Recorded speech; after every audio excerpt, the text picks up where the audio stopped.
Assalamualaikum warahmatullahi wabarakatuh sa lahat ng aking mga kapatid sa pananampalatayang Islam at magandang gabi rin po sa lahat ng ating manonood, Muslim man o hindi. Ngayon po ay pang-20 araw natin at welcome sa araw-araw na pagbabasa natin ng banal na Quran sa wikang Filipino. I-click nyo lamang po ang profile ko para sa mga naunang part ng ating pagbabasa. Inihikayat ko po kayo makibasa at magnilay kasama ko sa mga salita ni Allah na gabay para sa katauhan. Itutuloy po natin ngayon sa Surah Al-Imran pa rin, o ang pamilya ni Imran, verse 91. A'udhu billahi minasyaitanir rajim. Bismillahirrahmanirrahim. Tunay na yaong mga hindi nananampalataya at namatay na mga hindi nananampalataya ay hindi tatanggapin mula sa sino man sa kanila ang kasing laki ng mundo na ginto kahit ipang tubos pa nila ito. Sila yaong magkakamit ng masakit na parusa at wala silang magiging mga tagatulong. Hindi kayo magkakamit ng kabanalan hanggang sa magtustos kayo mula sa mga minamahal ninyo. Wala kayong anumang itutustos, liban na lamang na si Allah dito ay nakaalam.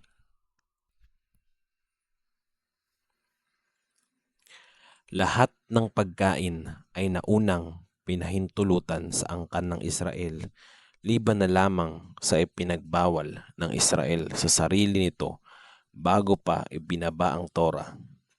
Sabihin, O Muhammad, ilabas ninyo ang Torah at basahin ninyo ito kung kayo ay makatotohanan.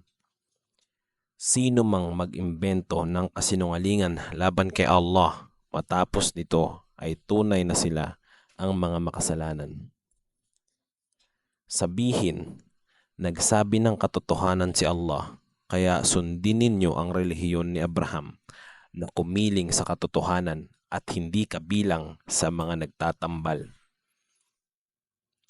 Tunay na ang unang bahay-sambahan na inilagay para sa tao ay ang nasa Bakka na pinagpala at ginawang gabay sa mga nilikha.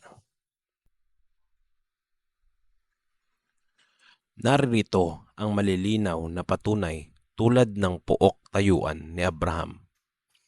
Sino mang pumasok dito ay ligtas. Obligasyon ng tao para kay Allah ang peregrinasyon sa Makkah patungo sa bahay-sambahan sa Kaaba para sa sino mang may kakayanang tumungo rito. Sino mang hindi mananampalataya ay tunay na si Allah ay walang pangangailangan sa kanyang nilikha.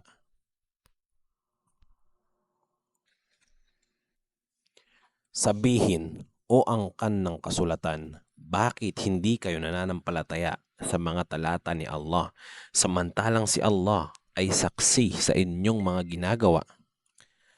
Sabihin, o angkan ng kasulatan, bakit ninyo hinahadlangan mula sa landas ni Allah ang mga nananampalataya na pinagmumukha ninyo itong baluktot habang kayo ay mga saksi? Si Allah ay hindi nalilingat sa inyong ginagawa. O mga nananampalataya, kung susunod kayo sa anumang grupo ng binigyan ng kasulatan, ay ibabalik nila kayo tungo sa pagiging hindi mananampalataya matapos kayong manampalataya. Paano ninyo nagagawang mawalan ng pananampalataya samantalang binabasa sa inyo ang mga talata ni Allah at kapiling ninyo ang kanyang sugo? Sino mang kumapit kay Allah ay tunay na nagabayan tungo sa landas na matuwid. O mga nananampalataya, katakutan ninyo si Allah ng tunay na pagkatakot at huwag kayong mamatay liban na lamang na kayo ay mga Muslim. Kumapit kayo sa lubid ni Allah lahat-lahat at huwag maghiwa-hiwalay. Alalahanin ninyo ang biyaya ni Allah sa inyo nang kayo noon ay magkakaaway. Ngunit pinaglapit niya ang inyong mga puso at kayo sa kanyang biyaya ay naging magkakapatid.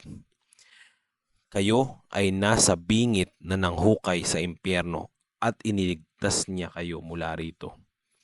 Ganito nililinaw ni Allah para sa inyo ang kanyang mga talata upang kayo nawa ay magabayan. Marapat na magkaroon sa inyo ng grupo na nag-aanyaya tungo sa kabutihan, naguutos ng kabutihan at nagbabawal sa kasamaan, sila yaong matagumpay. Huwag maging katulad ng mga nagkawatak-watak at nagtalo-talo matapos na dumating sa kanila ang malinaw na patunay. Para sa kanila ang parusang matindi.